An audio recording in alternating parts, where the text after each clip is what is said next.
Tetracycline എന്ന് പറഞ്ഞാൽ എന്താണെന്നറിയോ? അറിയില്ലെങ്കിൽ ഈ വീഡിയോ എന്തായാലും കാണണം. വളരെ ഒരു ഇമ്പോർട്ടൻറ്റ് മെഡിസിനാണ്. നമ്മൾ ഈ ഫിഷ് ഹോബിയിൽ നമ്മൾ സീരിയസ് ആയിട്ട് കയറുന്നുണ്ടെങ്കിൽ ഈ ഒരു മെഡിസിനെ പറ്റി അറിഞ്ഞു വെക്കുന്നത് നല്ലതാണ്.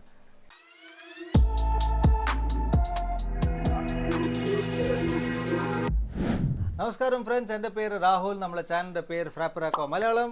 അപ്പോൾ ഇൻട്രോയിൽ പറഞ്ഞ പോലെ ടെട്രാസൈക്ലിൻ പറഞ്ഞാൽ ഭയങ്കര ഒരു എന്താ പറയുക, ഒരു കോമൺ നെയിമാണ്. നമ്മൾ ഫിഷ് ഹോബിയിൽ കുറച്ചും കൂടി സീരിയസ് ലെവൽ ഈ അറോണാസ്, നമ്മൾ ഡിസ്കസ്, ഫ്ലവറോണൊക്കെ വെക്കുമ്പോൾ ഈ ടെട്രാസൈക്ലിൻ എന്ന് പറഞ്ഞ ഒരു മെഡിസിൻ വളരെ കോമൺ ആയിട്ട് കിട്ടുന്ന ഒരു ആൻറ്റിബയോട്ടിക് മെഡിസിനാണ്.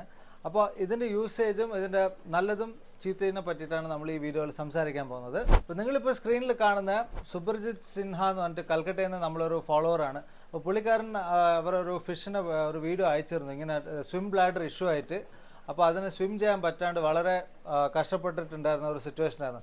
അത് കഴിഞ്ഞിട്ട് ഞാൻ അതിൻ്റെ വീഡിയോ എല്ലാം കണ്ടു, അതിൻ്റെ എല്ലാ ഡീറ്റെയിൽസും എടുത്തിട്ട് നമ്മൾ ടെട്രാസൈക്ലിൻ ട്രീറ്റ്മെൻറ്റ് സജസ്റ്റ് ചെയ്തു. ഒരു 5 days ട്രീറ്റ്മെൻറ്റ് കഴിഞ്ഞിട്ട് കുറച്ച് ബ്രേക്ക് എല്ലാം കൊടുത്തു കഴിഞ്ഞപ്പോഴത്തേക്ക് ഇപ്പോൾ കാണുന്നത് നിങ്ങൾ ഈ ഫിഷാണ് റിക്കവർ ചെയ്ത് കഴിഞ്ഞിട്ടുള്ള. ഇത് അതേ മീൻ തന്നെയാണ് ഇപ്പോൾ നിങ്ങൾ കാണുന്നത്.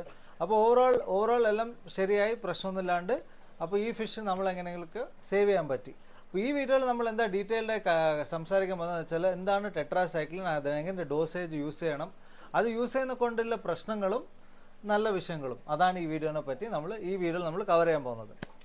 അപ്പോൾ ആദ്യമായിട്ട് ടെട്രാസൈക്ലിൻ പറഞ്ഞാൽ എന്താണ്? ടെട്രാസൈക്ലിൻ പറഞ്ഞാൽ ഒരു ആൻറ്റി ബാക്ടീരിയൽ ഇൻഫെക്ഷൻ ട്രീറ്റ് ചെയ്യുന്ന ഒരു മെഡിസിനാണ്. വളരെ കോമൺ ആയിട്ട് എല്ലാ മെഡിക്കൽ ഷോപ്പിലും സിമ്പിളായിട്ട് കിട്ടുന്ന ഒരു ക്യാപ്സൂൾ പോലത്തെ ടാബ്ലറ്റ് ആണ്. അതാണ് ഈ ടെട്രാസൈക്ലിൻ. ഫിഷിന്റെ ഹോബിയിലോട്ട് ഈ മെഡിസിൻ നമ്മൾ റിലേറ്റ് ചെയ്യുമ്പോൾ നമ്മൾ മെയിനായിട്ട് എന്തൊക്കെയാണ്, swim bladder, fin rot, gill flukes, പിന്നെ ഈ സ്കിന്നിന്റെ മുകളിൽ എന്തെങ്കിലും ഇൻഫെക്ഷൻസ് എല്ലാം വരില്ലേ, അതിന് വേണ്ടിയിട്ടാണ് നമ്മൾ മെയിനായിട്ട് ടെട്രാസൈക്ലിൻ നമ്മൾ യൂസ് ചെയ്യുന്നത്. പിന്നെ ടെട്രാസൈക്ലിൻ ട്രീറ്റ്മെന്റ് കയറുന്നതിന് മുമ്പേ മെയിനായിട്ട് നമുക്ക് കണ്ടുപിടിക്കേണ്ടതെന്ന് വെച്ചാൽ ഈ ഇൻഫെക്ഷനോ ഈ ഗിൽ ഫ്ലൂക്കോ ഈ ഇഞ്ചുറിയോ എങ്ങനെ വന്നു, എന്തുകൊണ്ട് വന്നു, അത് വളരെ നമ്മൾ പ്രധാനമായിട്ട് നമ്മൾ അത് ചെക്ക് ചെയ്യണം. എന്താ വെച്ചാൽ നമ്മൾ ട്രീറ്റ്മെന്റ് ചെയ്ത് കഴിഞ്ഞിട്ട് പിന്നെ ഈ ഇൻഫെക്ഷൻ പിന്നെ വരാം. നമ്മൾ ആ സോഴ്സ് ഉണ്ടല്ലോ, എന്തുകൊണ്ട് ഈ ഇൻഫെക്ഷൻ വന്നത്, അത് നമ്മൾ എന്തായാലും കണ്ടുപിടിക്കണം. എന്നിട്ട് മാത്രമേ നമ്മൾ അടുത്ത ഈ ട്രീറ്റ്മെന്റിലോട്ട് കയറാൻ പാടുള്ളൂ. അതാണ് എൻ്റെ എപ്പോഴും ഞാൻ പറയുന്നത് എന്താണ്, നമ്മൾ മരുന്നിട്ടു ഫിഷ് ശരിയായി, പക്ഷെ അത് കഴിഞ്ഞിട്ട് പിന്നെ ഈ സാധനം തിരിച്ചു വരേണ്ട സാധ്യത ഉണ്ടല്ലോ. അതുകൊണ്ട് നമ്മൾ എന്തായാലും അത് ഫൈൻഡ് ഔട്ട് ചെയ്യണം. അപ്പോൾ അതാണ് മെയിൻ. സോ ജനറലായിട്ട് ഈ ഇൻഫെക്ഷൻസ് എല്ലാം വരുന്ന വെള്ളം ക്വാളിറ്റി ശരിയില്ലെങ്കിലോ, നമ്മൾ ഫിൽട്രേഷൻ മോശമാണെങ്കിലോ, ഇല്ലെങ്കിൽ ഏതെങ്കിലും ഒരു പുതിയ ഫിഷ് നമ്മൾ ക്വാറന്റൈൻ ചെയ്യാണ്ട് ആഡ് ചെയ്തോ, ഇല്ലെങ്കിൽ ഈ 2 ഫിഷ് അടികൂടിയിട്ടോ, അങ്ങനെയൊക്കെ കുറേ കാരണങ്ങളുണ്ടാവും. പക്ഷേ ഈ കാരണം എന്താ നമ്മൾ ആദ്യം ഫൈൻഡ് ഔട്ട് ചെയ്തിട്ട് മാത്രമേ ഈ ട്രീറ്റ്മെന്റിലോട്ട് നമ്മൾ കയറാൻ പാടുള്ളൂ. സോ ട്രീറ്റ്മെന്റിന് വേണ്ടി നമ്മൾ ഫസ്റ്റ് പ്രധാനപ്പെട്ട ഇമ്പോർട്ടൻറ്റ് സാധനം എന്ന് പറഞ്ഞാൽ ഒരു ഹോസ്പിറ്റൽ ടാങ്കാണ്. ഹോസ്പിറ്റൽ ടാങ്ക് എന്തുകൊണ്ടാണ്, ഞാൻ മുമ്പേ പറഞ്ഞ ഓർമ്മയുണ്ടെങ്കിൽ എന്തായിരുന്നു ഞാൻ പറഞ്ഞത് എന്തായിരുന്നു, ടെട്രാസൈക്ലിൻ ഒരു ആൻറ്റി ബാക്ടീരിയൽ ഇൻഫെക്ഷൻ സോൾവ് ചെയ്യുന്ന ഒരു മെഡിസിനാണ്. അപ്പോൾ എല്ലാ ഫിഷ് ടാങ്കിലും ബാക്ടീരിയ ഉണ്ടാവും, നല്ല ബാക്ടീരിയ ഉണ്ടാവും, ചീത്ത ബാക്ടീരിയ ഉണ്ടാവും. പക്ഷേ ഈ ടെട്രാസൈക്ലിൻ നമ്മളെ മെയിൻ ടാങ്കിൽ ഇട്ടാൽ മൊത്തം ബാക്ടീരിയയും പോകും.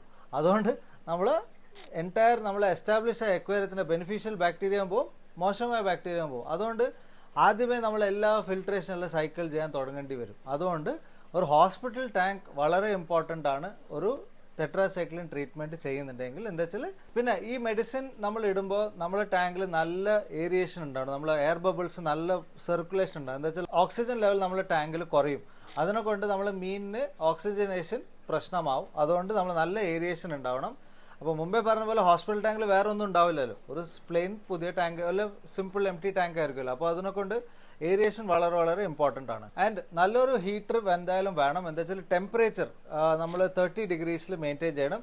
ഹീറ്റർ മാത്രം വെച്ചാൽ പോരാ, ഹീറ്റർ വെച്ചിട്ട് നമ്മൾ ടെമ്പറേച്ചർ, ടാങ്കിന്റെ ടെമ്പറേച്ചർ മോണിറ്റർ ചെയ്യാൻ ഒരു തെർമോമീറ്റർ വേണം. തെർമോമീറ്റർ ഉണ്ടായാലും നമുക്ക് വാട്ടർ ലെവലിന്റെ ടെമ്പറേച്ചർ 30 degrees ആണോ എന്ന് നമുക്ക് ചെക്ക് ചെയ്യാൻ പറ്റില്ല. എന്താ വെച്ചാൽ കുറേ ഹീറ്റേഴ്സ് 30 വെച്ചാൽ അത് 34, 35 പോകും. അതിനെക്കൊണ്ട് നമ്മൾ ഫിഷിന് അത് താങ്ങാൻ പറ്റത്തില്ല. അപ്പോൾ 30 degrees കുറച്ച് അതിന് കൂടുതലാണ്. അപ്പോൾ അതുകൊണ്ട് നമ്മളത് തെർമോമീറ്റർ വെച്ചിട്ട് തന്നെ നമ്മൾ മോണിറ്റർ ചെയ്യണം, ഇല്ലെങ്കിൽ പ്രശ്നമാണ്. വെറുതെ ഹീറ്റർ ഞാൻ 30 ഇട്ടു എന്നിട്ട് വിട്ടാൽ പണി കിട്ടും. ഈ ടെട്രാസൈക്ലിൻ എന്ന് പറഞ്ഞാൽ നിങ്ങൾ സ്ക്രീനിൽ കാണുന്ന ഒരു മെഡിസിനാണ്. കോമൺ ആയിട്ട് നമ്മൾ കുറേ ബ്രാൻഡ്സ് ഉണ്ട്. അപ്പോൾ അത് 250 mg കിട്ടും, 500 mg കിട്ടും. അപ്പോൾ ബേസിക് ആയിട്ട് ഇതിൻ്റെ ഡോസേജ് നമ്മൾ പറഞ്ഞാൽ 500 mg പറഞ്ഞാൽ 500 mg ഒരു ക്യാപ്സ്യൂൾ 40 ലിറ്റർ വെള്ളത്തിന്. അപ്പോൾ നമ്മൾ 250 mg ക്യാപ്സ്യൂളാണ് കിട്ടിയതാണെങ്കിൽ 2 ക്യാപ്സ്യൂൾ യൂസ് ചെയ്യണം 40 ലിറ്റർ വെള്ളത്തിന്. ഓക്കെ, അപ്പോൾ നമ്മൾ ഹോസ്പിറ്റൽ ടാങ്ക് എന്താ വാട്ടർ വോള്യൂം നമ്മൾ കാൽക്കുലേറ്റ് ചെയ്തിട്ട് അത് പ്രകാരം ഈ മെഡിസിൻ്റെ ഡോസേജ് ചെയ്യണം. അപ്പോൾ നിങ്ങൾ ഹോസ്പിറ്റൽ ടാങ്ക് കുറച്ചും കൂടി വെള്ളം കൂടുതലാണെങ്കിൽ അത് പ്രകാരം നിങ്ങൾ ടാബ്ലറ്റ് ആഡ് ചെയ്യണം. 40 ലിറ്ററിന് ഒരു 500 mg ക്യാപ്സ്യൂൾ. ഇപ്പോൾ നിങ്ങളുടെ ടാങ്ക് 80 ലിറ്റർ ടാങ്ക് ആണെങ്കിൽ 2 ക്യാപ്സ്യൂൾ. അത് പ്രകാരം നിങ്ങൾ നോക്കിയിട്ട് കാൽക്കുലേറ്റ് ചെയ്തിട്ട് ഡോസേജ് പ്ലാൻ ചെയ്യണം. നമ്മൾ ഫിഷിൻ്റെ റിക്കവറിനെ ഹെൽപ്പ് ചെയ്യാൻ വേണ്ടി കല്ലുപ്പ് നമ്മൾ കോമൺ ആയിട്ട് കിട്ടുന്ന കല്ലുപ്പ് തന്നെയാണ്. കല്ലുപ്പ് നമ്മൾ ഫിഷിൻ്റെ റിക്കവറി പ്രോസസ്സ് നല്ലോണം ഹെൽപ്പ് ചെയ്യും. അപ്പോൾ കല്ലുപ്പ് നമ്മൾ എങ്ങനെയാണ് കാൽക്കുലേറ്റ് ചെയ്യുന്നത് വെച്ചാൽ, നമ്മൾ ഹോസ്പിറ്റൽ ടാങ്കിൻ്റെ വാട്ടർ വോള്യൂം ഉണ്ടല്ലോ, അപ്പോൾ 40 ലിറ്റർ ടാങ്ക് ആണെങ്കിൽ 40 ഗ്രാം കല്ലുപ്പ് ആഡ് ചെയ്തിട്ട് ഒരു ബൗളിലെടുക്കുക. ബൗളിൽ കല്ലുപ്പ് ഇടുക, എന്നിട്ട് നല്ല വെള്ളം ഇട്ടിട്ട് നല്ലോണം മിക്സ് ചെയ്ത് അതിൻ്റെ ലിക്വിഡ് മാത്രം ടാങ്കിൻ്റെ ഏതെങ്കിലും കോർണറിൽ ഇടുക. എന്താ വെച്ചാൽ മീനിൻ്റെ മേലെ ഇടരുത്. എന്താ വെച്ചാൽ മീനിൻ്റെ മുകളിൽ ഇട്ടാൽ ഫിഷിന് ബേൺസ് വരും ഡയറക്റ്റ് ഇട്ടാൽ. അപ്പോൾ ഫിഷിൻ്റെ പുറം ഔട്ടർ ബോഡി കുറച്ച് പൊള്ളിക്കൽ വന്നിട്ട് അതും വളരെ മോശമാണ്. അതുകൊണ്ട് വെള്ളത്തിൻ്റെ നമ്മൾ ടാങ്കിൻ്റെ സൈഡിലായിട്ടായിട്ട് മെല്ലായിട്ട് മീൻ ഇല്ലാത്ത സ്ഥലം നോക്കിയിട്ട് അത് ആഡ് ചെയ്ത് കൊടുത്താൽ വളരെ നല്ലതായിരിക്കും ഈ ഫിഷിൻ്റെ റിക്കവറി പ്രോസസ്സിന് ഹെൽപ്പ് ചെയ്യാൻ. അതുകൊണ്ട് കല്ലുപ്പ് വളരെ ഇമ്പോർട്ടൻ്റ് ആണ്. അപ്പോൾ ഇത് ഫസ്റ്റ് ഡേ ആണ്. സെക്കൻഡ് ഡേ നമ്മൾ എന്താ ചെയ്യേണ്ടത്, 50% വെള്ളം റിമൂവ് ചെയ്യുക, ബാക്കി 50% ആഡ് ചെയ്യുക. മെഡിസിൻ ഫുള്ളായിട്ട് തന്നെ ഡോസ് ചെയ്യുക. പക്ഷേ ഉപ്പ് നമ്മൾ ആഡ് ചെയ്യുമ്പോൾ ആ 50% ഉപ്പ് മാത്രം ആഡ് ചെയ്താൽ മതി. എന്താ വെച്ചാൽ മറ്റേ ഉപ്പ് ബാക്കി ഉപ്പ് അതിൽ തന്നെ ഉണ്ടാവുമല്ലോ. അപ്പോൾ 40 ലിറ്റർ ടാങ്ക് ആണെങ്കിൽ നമ്മൾ 20 ലിറ്റർ എടുത്തു, പുതിയ 20 ലിറ്റർ ഇട്ടു. മെഡിസിൻ പക്ഷേ ഫുള്ളായിട്ട് തന്നെ ഇടണം. പക്ഷെ കല്ലുപ്പ് നമ്മൾ 20 ഗ്രാംസ് മാത്രം ആഡ് ചെയ്താൽ മതി. എന്താ വെച്ചാൽ ഉപ്പ് നമ്മൾ ടാങ്കിൽ നിന്ന് പുറത്ത് പോകത്തില്ലല്ലോ. അപ്പോൾ ആ 20 ലിറ്ററിൽ എന്തായാലും ഉപ്പുണ്ടാവും. അതുകൊണ്ട് നമ്മൾ അത് പ്രകാരം ഈ പ്രോസസ്സ് നമ്മൾ 5 ദിവസത്തേക്ക് നമ്മൾ റിപ്പീറ്റ് ചെയ്യണം. ഇത് പറയുന്ന സമയത്തുള്ള ഏരിയേഷൻ നല്ലോണം ഉണ്ടാവണം. ടെമ്പറേച്ചർ ഞാൻ പറഞ്ഞ പോലെ അത് മെയിൻറ്റെയിൻ ചെയ്തേ പറ്റൂ. ഇതൊക്കെ ചെയ്തിട്ട് വെച്ചാൽ 5 ഡേയ്സ് കഴിഞ്ഞിട്ട് നമ്മൾ ട്രീറ്റ്മെൻറ്റ് തീർന്ന ഉടനെ 6ാമത്തെ ദിവസം 50% വാട്ടർ ചെയ്ത് ഫ്രഷ് വെള്ളം ഇടുക. 7ാമത്തെ ദിവസം പിന്നെ ഒരു 50% വാട്ടർ ചേഞ്ച് ചെയ്തിട്ട് വിടുക. അപ്പോൾ നമ്മൾ ഒരു ഓൾമോസ്റ്റ് 100% വാട്ടർ ചേഞ്ച് ആയി നമ്മൾ ഫിഷിൻ്റെ ട്രീറ്റ്മെൻറ്റ് കഴിഞ്ഞിട്ട്.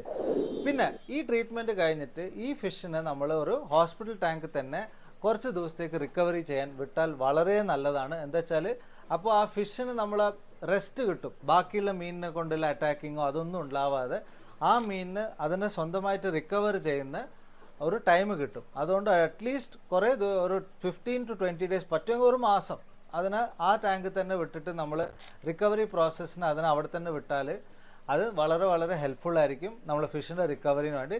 ചില പേർക്ക് അത് പ്രശ്നമായിരിക്കും. പക്ഷെ നിങ്ങൾ മനസ്സിലാക്കണം, എന്താ വെച്ചാൽ നമ്മൾ ഫിഷ് മരുന്നെല്ലാം എടുത്തു കഴിഞ്ഞ് റിക്കവർ ചെയ്യുന്ന സമയത്ത് നമ്മൾ വേറെ മീനുകളുടെ കൂടെ ഇട്ടാൽ ബാക്കിയുള്ള മീനുകൾ പിന്നെയും വന്ന് ഇതിനെ അറ്റാക്ക് ചെയ്ത് പിന്നെ ആദ്യം ഈ പ്രോസസ്സ് വരും. പിന്നെ ഏത് മെഡിസിൻ ചെയ്താലും ഫിഷിന് നമ്മൾ സ്വന്തമായിട്ട് കഴിച്ചിട്ട് കിട്ടുന്ന റിക്കവറിയാണ് ബെസ്റ്റ് റിക്കവറി. അതുകൊണ്ട് ആ ഒരു ടൈം നമുക്ക് ഫിഷിന് കൊടുത്താൽ ഹോസ്പിറ്റൽ ടാങ്കിൽ അത് നല്ലോണം ഈസി ആയിട്ട് വേഗം തന്നെ റിക്കവർ ചെയ്യും.